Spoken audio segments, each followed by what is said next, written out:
Good morning, everyone. It's Emily here from Phoenix Gateway, bringing to you a reading for the week starting the 25th of June. Happy solstice wherever you are in this world, whether you have just celebrated the winter solstice or the summer solstice. Here in Australia, we've just been through the winter solstice, and I think we're all starting to feel the cold, especially down under here in Melbourne. Well, I can specifically talk about Melbourne, being as I live here. And the way I've been feeling since yesterday is just I've wanted to retreat and really feel like I want to go into my bear cave, hence wearing my beautiful bear pendant made by my gorgeous friends from Soto Collective. And I've also been finding I've started using my bear medicine essence again as well, because I feel like it's about nurturing me and just giving time for me. Feel like I just want to stay in my cave, so in my home, and just be, very little communication. So I may not be hugely on social media this week, and that is all good. So this week I've pulled 4 cards instead of 3. And the first card to come through is the dodecahedron. Second card to come through is Merkaba healing. Third card to come through is take hold. And the fourth card is Genesis pattern. So very exciting. New beginnings are abound.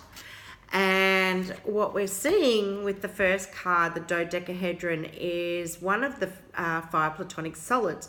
When we're working with the dodeca, we're working with spirit or ether. So when this is coming through, it is a reminder that there's a lot of wisdom and messages that are there for you to receive. And it's really, really important that you stay connected to spirit. It's about working strongly on our intuition, going with our gut feelings, and accessing that knowledge which is there for the taking. Because as our vibrational frequencies are increasing, so is the need to stay connected and stay tuned into the higher realms, into these frequencies. And these messages may be from a number of different people. It may be that you're working with your guides, but it may even be your beautiful family and friends that have passed over, and they may be there guiding you, wanting to help you in this time, because it hasn't been the easiest of energies to be working with of late. So really stay connected and start working with all those different clairs, your clairvoyance, clairaudience, claircognizance, so on. Merkaba healing. This is how I'm feeling right now, and it makes perfect sense because I've said I've wanted to retreat into my cave. So when we're working with the Merkaba, which is one of the most, for me, one of the most beautiful of sacred geometries there is. It's got a lot of meaning on many different levels, but we're working with the chariot, which is the Hebrew, the English or the translation of what the Merkaba is, and it's our ascension vehicle. So it's about working on ascension on all levels of our being, but it's also about working on all levels of healing as well. So for me right now, and probably for many out there, we are working on ourselves. We're working on all the bodies, the emotional, the mental, the spiritual, the physical aspect of self.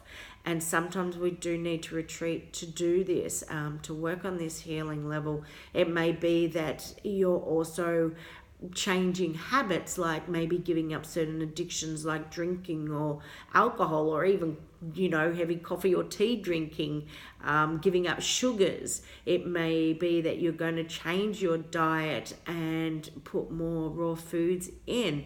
It could be that you're going to start exercising. It could come in so many different forms, and we're all doing it, to what feels good for us. So this is this is talking about, we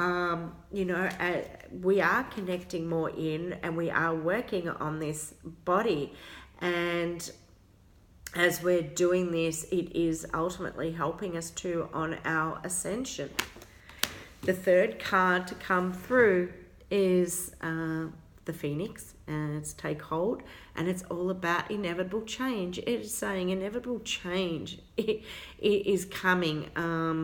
It is saying that, with the changes that we're going through, that whether we're ready for it or not, change is here.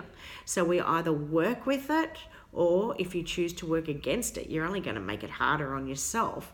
And our experiences, each person's then experience is going to be made either easier or harder. And it's really up to you. So inevitable changes abound. How you work with it is your choice. And what followed beautifully after that is Genesis pattern. And Genesis pattern is here to say that new beginnings are abound. To me, it is a very, very positive card. It is a beautiful card. And, this is new beginnings. For each one of us is going to be very individual and different. So it could just be in terms of, as I said before, you decide to release certain addictions from your life. It may be that you're going to change diet or exercise. It may be that you've decided that you want to join a new group and meet new people, start a new job, move house, and for some it may even be about pregnancy. So, as I said, very individual. Beautiful cards for the week. And whatever you're doing in your week this week, nurture, take care of yourself. And just enjoy, even having that time for you, even if it means retreating into your bear cave, your man cave, your woman cave, whatever it is that you want to call it. So have a wonderful week, and I look forward to speaking with you again next week. Okay, bye for now.